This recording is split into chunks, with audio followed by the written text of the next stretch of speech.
And welcome to the guide. 2012. 2012 is here. Happy New Year to all of you. And we are excited for this upcoming year. There's going to be a lot to cover. It's going to be like a repeat of last year, I feel like. Yeah. There's just so much coming out, so many new systems, games. Like, I don't even know where to start. Yeah, it's going to be crazy. Let's talk about new systems really quick. The Consumer Electronics Show just recently was held, just this past week. And the Wii U was on display there, and not a lot new from E3 about that. They didn't unveil any new information, no price, no release date, nothing like that. And the software they demonstrated was pretty much the same as what they showed at E3. But people were actually able to hold the controller and see the console without security glass in the way. And, you know, the same thing. People are impressed, but kind of hesitant because they don't know quite what to make of it yet. I think it opens up some new doors and possibilities, For especially gaming, for RPGs and things like that. Because you have a 360-degree range, so if you turn around with your Wii U, you're going to be seeing behind you on whatever's on the TV. Yeah, the other interesting thing when they're showing off the Zelda demo is how on the TV screen you have a perfectly clean HUD. You know, there's none of that, like the heart meter or what weapons you have. All of that is on the tablet controller. Right. And so that's kind of an interesting way of doing it. It's kind of like what the 3DS does, where one screen is just clean and showing you the action and then all your information's on the other screen. So some intriguing possibilities. And we'll have to see at this year's E3 when we finally get all the details that we're looking for, what we can make of the Wii U. And then, of course, the PlayStation Vita was shown off there as well. Hasn't done well in Japan, but Sony's not panicking because they haven't released it internationally yet, but still some people are saying,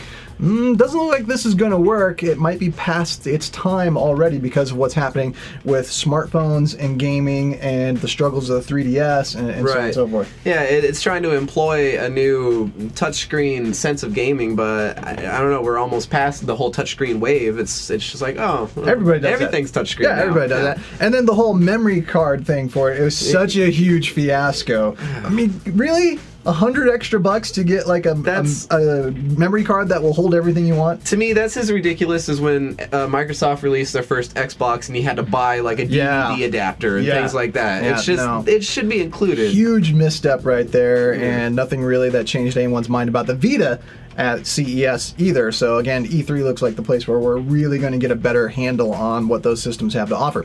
But coming out this weekend, we have Beauty and the Beast in 3D.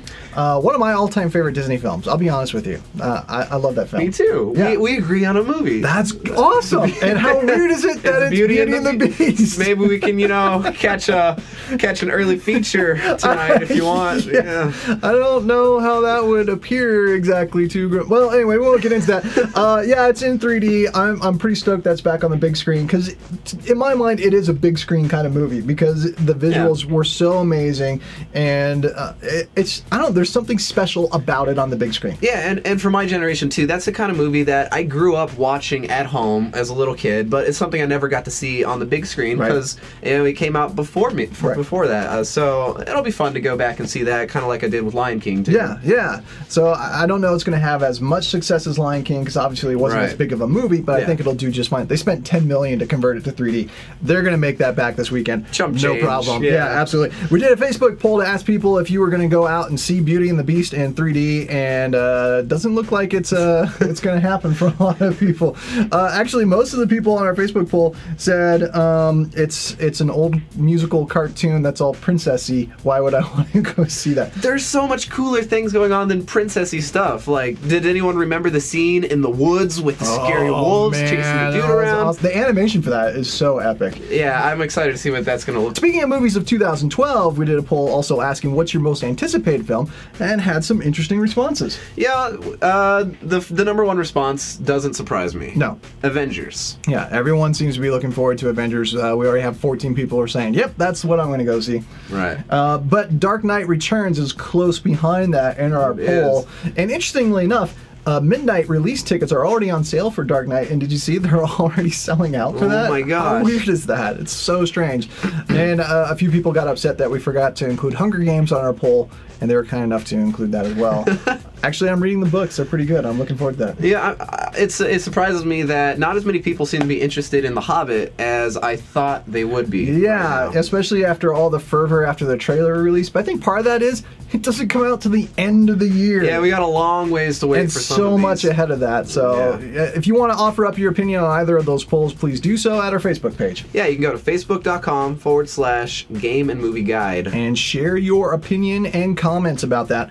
And real quick, got some reviews up this week, new comic book reviews, including Batman and Robin, Green Lantern, The Incredible Hulk, and a new Spider-Man title, Scarlet Spider. Yeah. I'm kind of excited about Scarlet Spider coming back. Yeah, I'm curious to see what direction they're going to take. Do you remember the whole clone saga from the 90s with Spider-Man? Yeah. Yeah, so this is kind of playing out of that, and I personally was one of the few, apparently, who enjoyed that saga. I thought it was kind of cool. So Scarlet Spider's got his own title. And also we have a review of Contraband with Mark Wahlberg. Ooh. Do you want to see that movie?